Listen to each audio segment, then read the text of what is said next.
그대 기억하고 있나요? 조그만 무지개.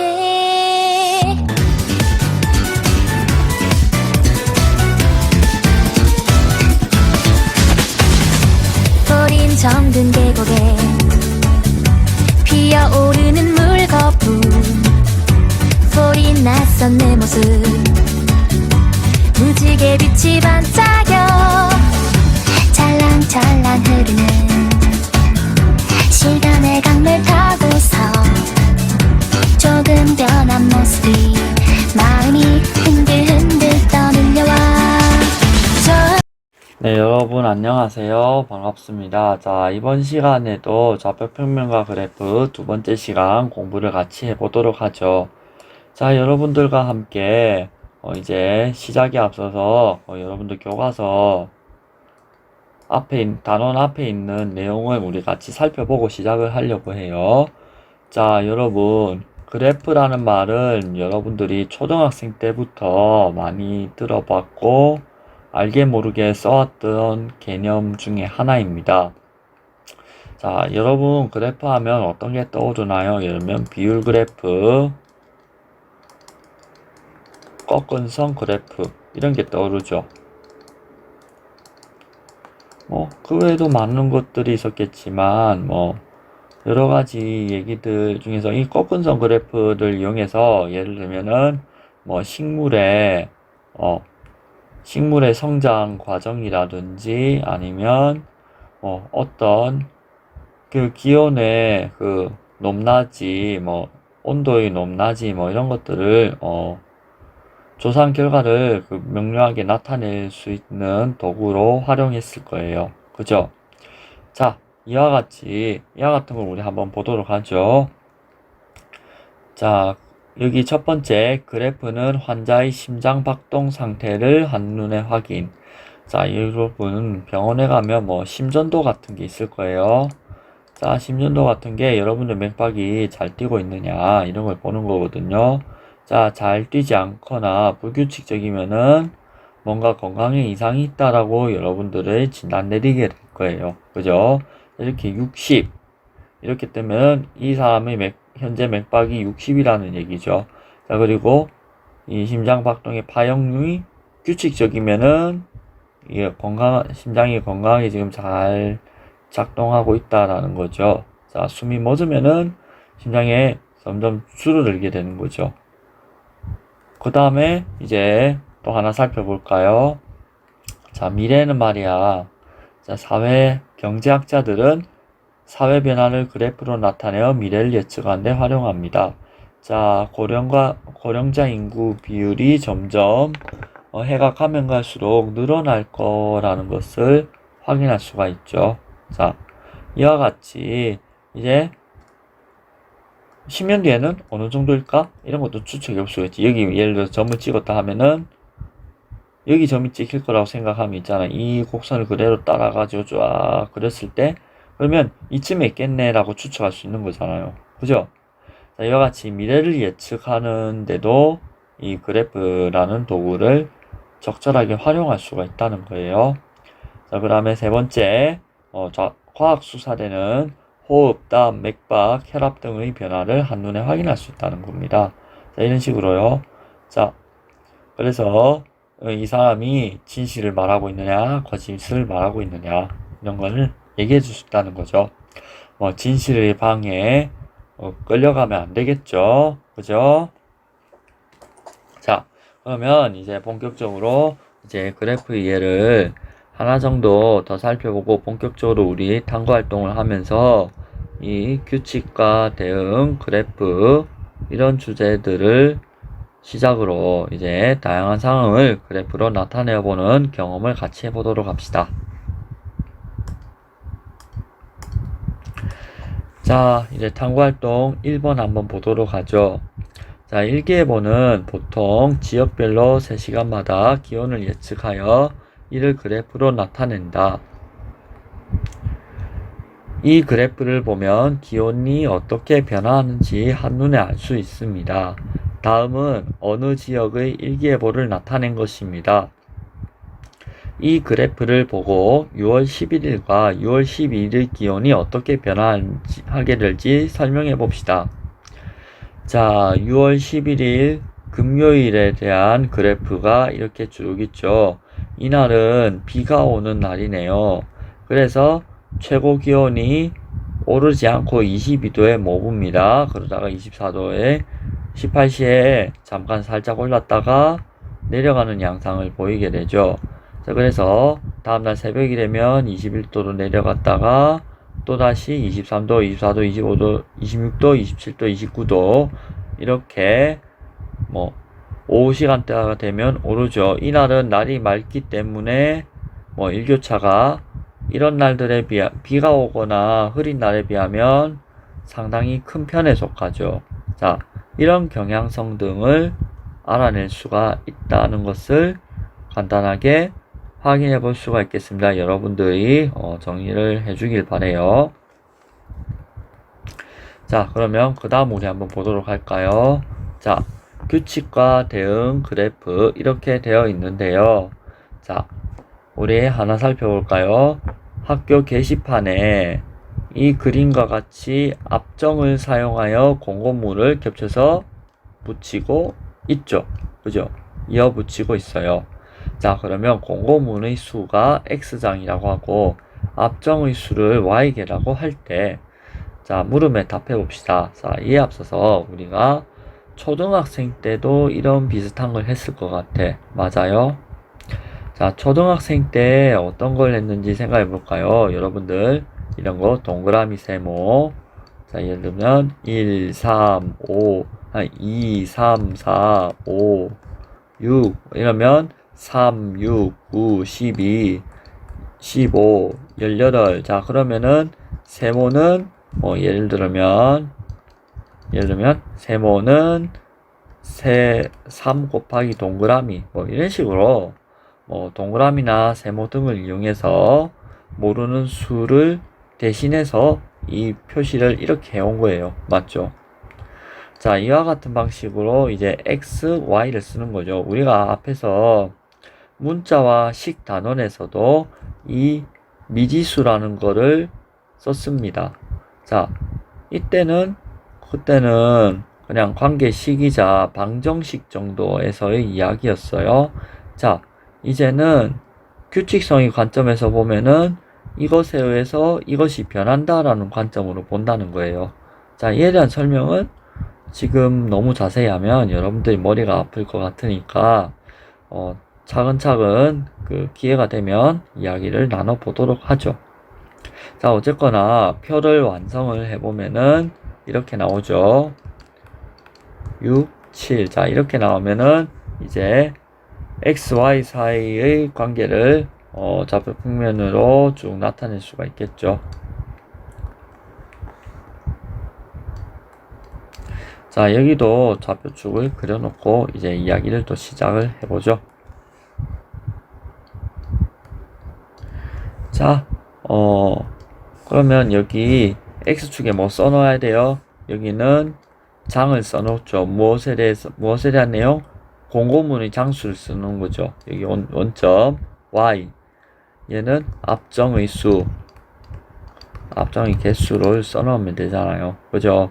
자, 그러면 여기 한 개 있으면, 여기 두 개, 세 개, 네 개, 다섯 개, 여섯 개. 자, 그러면 두 개, 세 개, 네 개, 다섯 개, 여섯 개. 자, 그러면 이렇게 되겠죠. 이렇게 점을 찍어주면 되겠죠. x, y를 쭉 해가지고 점 찍으면 됩니다. 여기 7이 되겠죠. 자, 이렇게 점을 쭉 찍어서 나타내면 됩니다.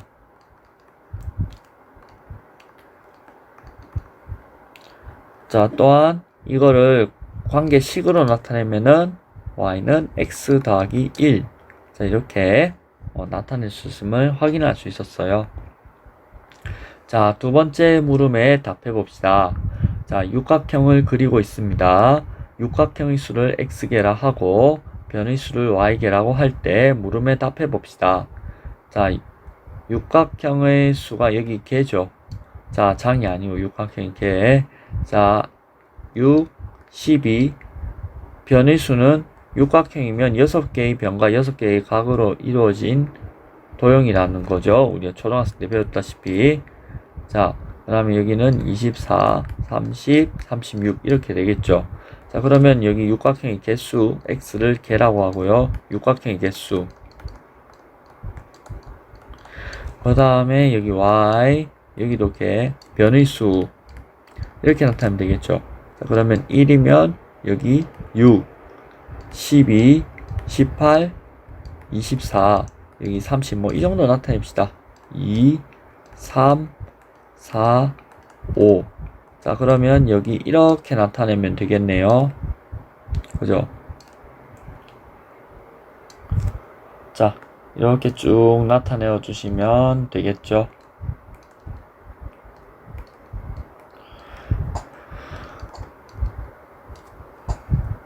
자, 그러면 이제 y는 6x 이런 관계식을 찾아낼 수가 있겠습니다.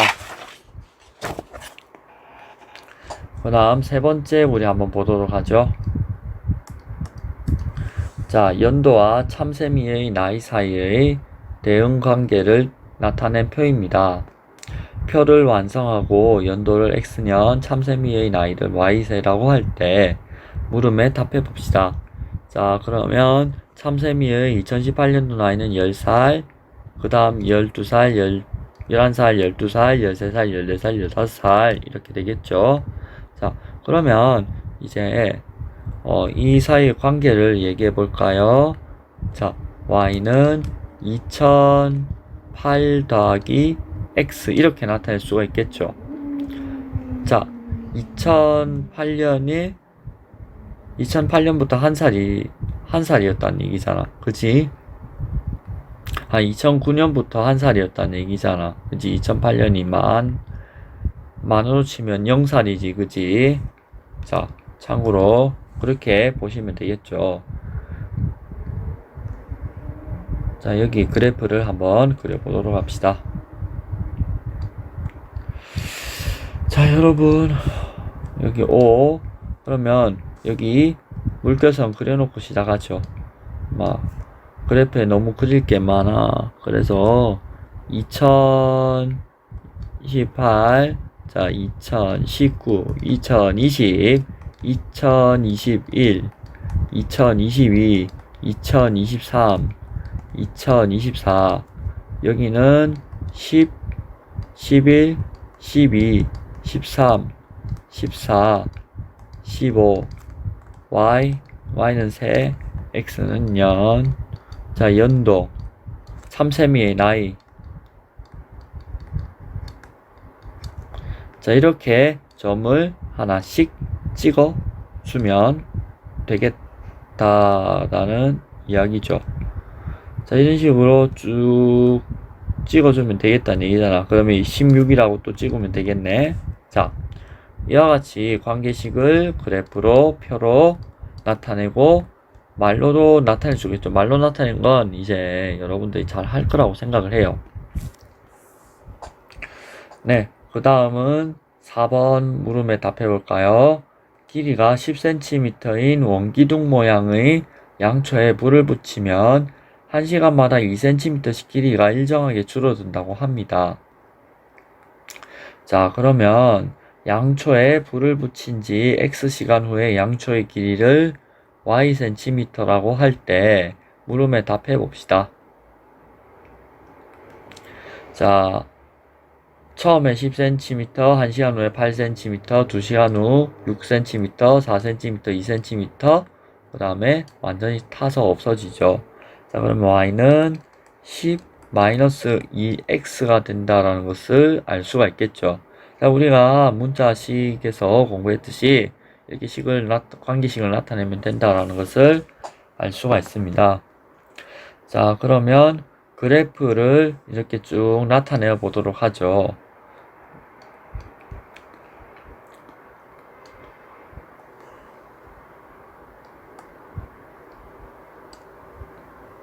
자, 여기 5, 여기 y, x. 자, 그러면 여기 10이고, 여기 1, 2, 3, 4, 5. 자, 그렇지. 여기 8, 여기 6, 여기 4, 2, 0. 이렇게 나타내면 되겠죠. 여기 이렇게, 여기 이렇게, 여기 이렇게, 여기 이렇게, 여기 이렇게 쭉 나타내면 됩니다. 자, 그 사이를 조금 더 촘촘하게 나타낸다면 어떻게 될지 우리 한번 생각해 볼까요? 자, 여기 주황색으로 점을 또 사이에 또 찍고 9, 7, 3, 1. 자, 그 다음에 또 이 사이에 또 찍고, 또 찍고, 또 찍고, 또 찍고, 또 찍어 봅시다. 또 찍으면, 자, 이제 얘를 직선으로 쭉 이어버리면 될 것 같죠? 그죠? 자, 좀 삐뚤빼뚤한데, 어쨌거나 직선 끄면 이렇게 된다는 점을 확인할 수가 있습니다. 자, 그러면 이제 여기서 암묵적으로 도입했던 개념들을 우리 같이 알아보도록 하죠. 자, 여기까지 우리가 초등학생 때 공부했던 내용을 바탕으로 조금 정교화 시키는 과정을 서서히 진행을 시켰어요. 자, 아시겠죠? 자, 그래서 함수의 그래프, 자, x, y와 같이 변하는 값을 나타내는 문자를 변수라고 하죠. 자, 그래서 두 변수 x의 값과 y의 값의 관계에 대해서는 이게 x와 y를 변수라고 취급한다는 걸 전제를 한다는 거죠. 자, 그게 미지수가 아닌 변수가 되는 거예요. 방정식에서는 얘 둘이 미지수가 되는데요. 그죠? 자, 이 제목만 바꿔 부르는 것 같지만 제목 속에 역할이 또 들어있기도 하죠. 그죠? 서로 얘에 의해서 얘가 변한다는 거고, 방정식의 미지수는 얘의 값과 얘의 값이 서로 독립적이라는 얘기죠. 그죠? 자, 그런 차이점을 좀 알아뒀으면 좋겠고요. 자, 어쨌거나 이것을 좌표 평면 위에 나타낸 것을 그래프라고 하는 거예요. 그래프는 이와 같은 그래프는 여러 자료를 분석하여 한눈에 그 변화를 알아볼 수 있게 하며 점, 직선, 곡선 등으로 보통 표현이 된다고 할 수가 있죠. 앞으로도 많은 그래프들을 여러분들이 보게 될 것입니다. 자, 탐구활동 2번. 다음은 수정이가 50일 동안 5일 간격으로 해바라기 줄기의 길이를 관찰하여 나타낸 표입니다. 아래와 같이 해바라기 성장 그래프를 나타내어 봅시다. 첫 번째, 해바라기의 성장 그래프를 오른쪽 좌표 평면 위에 10일 간격으로 나타내어 볼까요?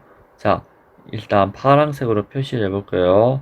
0일, 그 다음에 11 후에 12.5 여기 표시하고, 자, 20일 후에 어떻게 돼요? 17.5 여기 표시하고, 자, 그 다음에 30일 후에 25, 그 다음에 40일 후에 35, 그 다음에 45일 후에 41, 그러면 50일 후에 47.5 여기 표시하면 되겠죠. 그죠? 자, 그 다음에 이제 뭘 또 표시할까요? 자, 5일 간격으로 쭉 표시해볼까? 5일 간격 10일 여기 표시하고, 자, 15일 후에 15일 후에 14.5 여기 표시하고, 자, 그 다음에 25일 후에 21cm, 그 다음에 35일 후에 30, 그리고 45일 후에 41 표시하면 되겠죠. 자, 이제 그 사이로 또 촘촘하게 또 표시가 가능하다고 해봅시다. 자, 이 사이에 이렇게 표시가 된다고 해봅시다. 자, 그러면 이걸 갖고 쭉 그려보면은 뭔가 하나의 곡선으로 쭉 그려진다는 걸 알 수가 있을 거예요. 그죠? 자, 이와 같이 나타낸 것이 그래프가 된다는 것을 알 수가 있습니다. 자, 꼭 어떤 규칙성을 가지고 있어야, 규칙성이 식으로 나타내어져야 된다는 것은 꼭 아니라는 것을 알 수 있었으면 하는 바람에서 이 내용을 들고 왔습니다. 자, 그러면 이제 마지막으로 이제 그래프가 갖는 맥락에 대해서 또 같이 알아보고, 이번 시간 마무리하려고 해요. 자, 이번 시간에 이제 맥락을 잘 읽고, 우리 물음에 답해 봅시다. 자, 같은 상황, 다른 그래프, 이런 제목을 가지고 있는데요. 자, 여러분들과 함께 예문을 한번 읽어보도록 합시다. 자, 물이 가득 차 있는 물통 밑바닥에 작은 구멍이 생겨 1분에 2리터씩 물이 새기 시작했습니다. 자, 그리고 물통 윗부분 빈 공간은 공기로 채워진다고 할 때 시간의 변화에 따른 다음의 변화를 각각 그래프로 나타내고 설명해 봅시다. 단 상태 변화 등은 없다고 가정합시다. 자, 그러면 이제 시간과 물의 양, 그다음에 시간과 공기의 양, 시간과 물질의 총량에 대해서 이야기를 각각 해보도록 하죠. 자, 그러면 일단 좌표축을 그리고 시작하죠.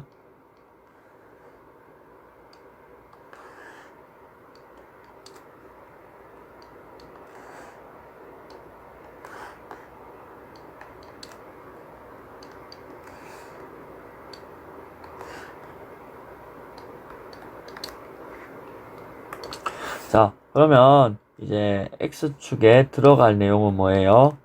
시간이죠. Y축에 들어갈 내용은 뭐예요? 물의 양이죠. 여기는 X축에 뭐가 들어가야 돼요? 시간 들어가야 되죠. Y축에 공기의 양이 들어가야 되죠. 그 각 변수가 무엇인지에 대해서 정확하게 이야기를 하고 좌표평면에 좌표평면 축에 나타내줘야겠죠. 축이 꼭 필요한 정보는 담고 있어야겠죠. 물질의 총량, Y는, 여기는 X는 시간. 자, 이렇게 나타내 주시면 되겠죠. 그죠? 자, 그러면 우리 이렇게 이렇게 그래프를 쭉 그려보도록 합시다. 자, 이제 시간이 흐르면 흐를수록 물의 양은 그러면 점점 줄어들겠죠. 이만큼 있었던 물의 양이 쭉 줄어들어서 이렇게 된다는 것을 알 수가 있죠. 자, 그러면 그 시간 동안에 이제 공기의 양은 그 빈 공간에 공기로 채우게 되니까 공기의 양은 늘겠죠. 그죠? 자, 이렇게 그래프를 그려줄 수가 있고요. 자, 그 다음에 물질 총량은 이렇게 일정하게 된다는 것도 확인할 수가 있습니다. 자, 그러니까 정리를 하자면, 자, 이렇게 되겠죠. 자, 설명. 자, 그러면 시간이 흐를수록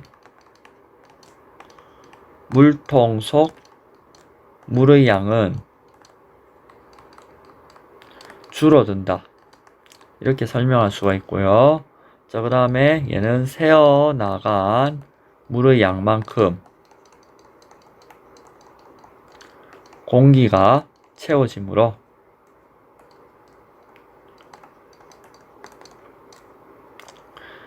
자, 물통 속 공기는 점점 늘어난다는 거지.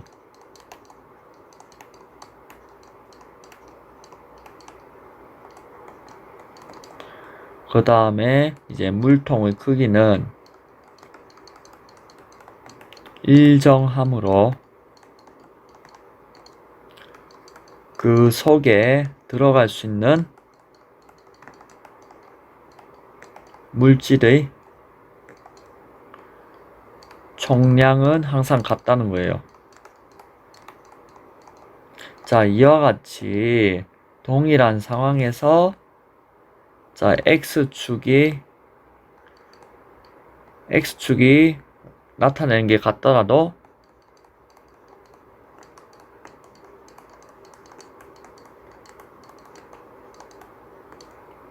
Y축을 무엇으로 하느냐에 따라서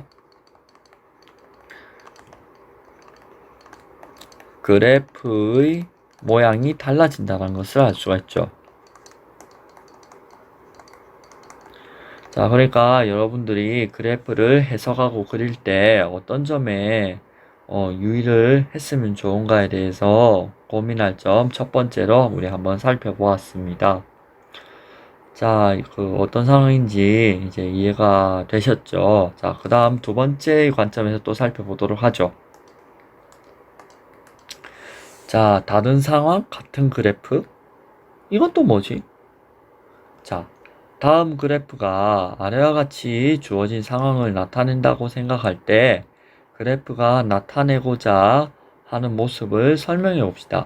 자, 여러분들 생각을 해보지 않았다면 이 영상 일시정지하고 5분만 생각해 보았으면 좋겠어요.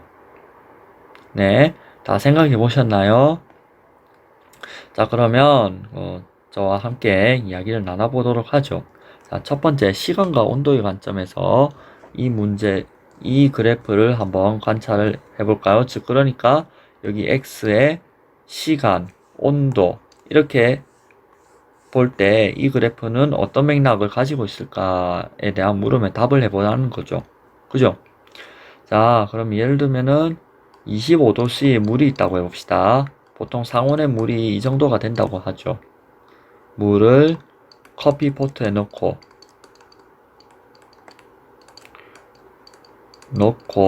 끓였더니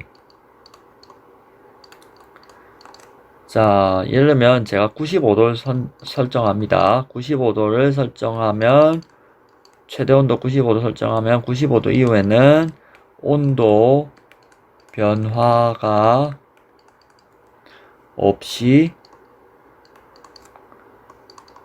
계속 끓고 있는 거죠. 한동안 계속 끓고 있다는 거겠죠, 사실은. 자, 이렇게 나타내주면 될 것 같아요. 그러면 한동안 계속 끓고 있다가 온도가 서서히 내려가면은 내려가는 그래프가 또 그려지겠죠. 그죠? 자, 이번에는 두 번째 물음에 답을 해볼까요? 자, 저는 여러분들이 상상력을 좀 펼쳐보면 좋을 것 같아요. 그죠? 여러분들도 여러분만의 상상력이 있을 테니까요. 자, 그러면 이제 저는 어떤 얘기를 하고 싶으냐. 자, 예를 들어서 어떤 달리기 대회가 있습니다. 자, 보통은 혼자서 보통 많이를 뛰죠. 42.19 막 이렇게 뛴다고 해봅시다.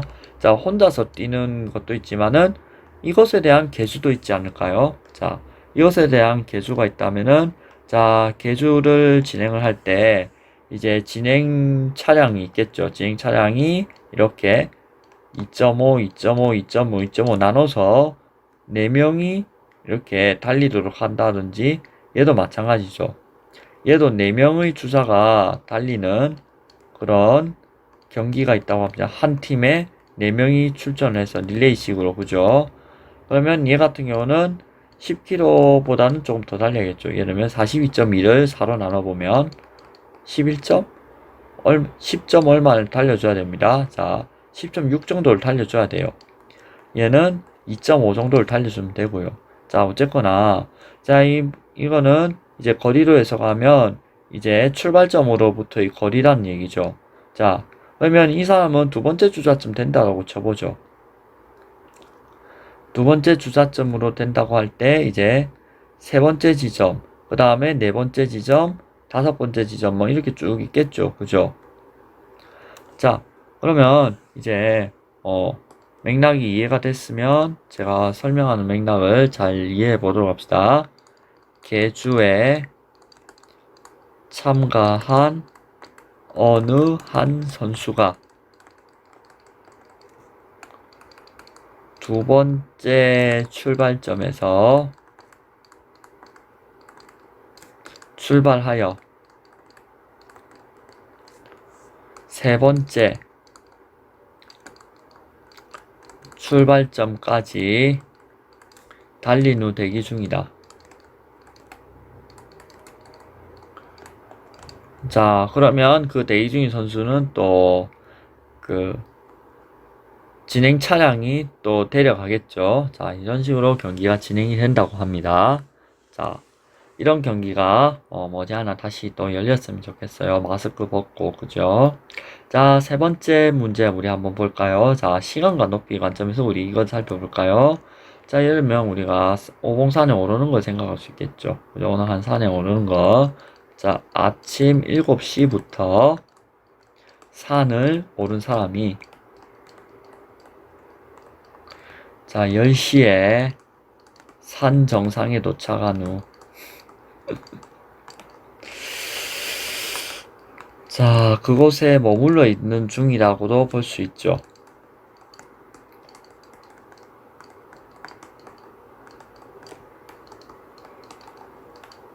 그 다음에 그러면 이제 x가 시간, y가 높이가 되는 거죠. 이 두 번째는 시간과 거리. 그러면 네 번째는 시간과 속력 이렇게 되겠죠. 자, 그러면 예시를 하나 들어볼까요? 자동차를 운전하는데 시동을 걸고 출발한 후에 몇 분에 걸쳐 일정하게 속력을 높인 후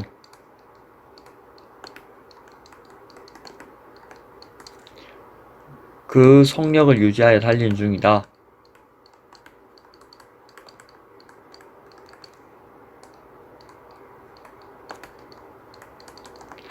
자, 그러면 이와 같이 그 상황이 다르지만은 x축의 변화에 따른 y축의 변화 양상이 동일하므로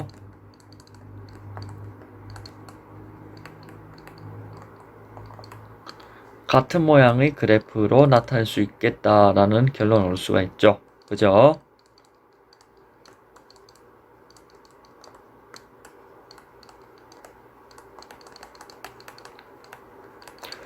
자, 이와 같이 여러분들과 함께 이번 시간에 그래프로 어떻게 나타내고 그 그래프가 나타내는 바가 무엇인지에 대해서 읽어내는 방법에 대해서 간단하게 알아보았습니다. 다음 시간에도 이어서 그래프를 어떤 맥락에서 읽어내고 정보를 추론할 수 있는지에 대해서 알아보는 중요한 내용을 학습하도록 합시다. 이상 오늘은 여기까지였습니다. 고생 많았습니다. 감사합니다.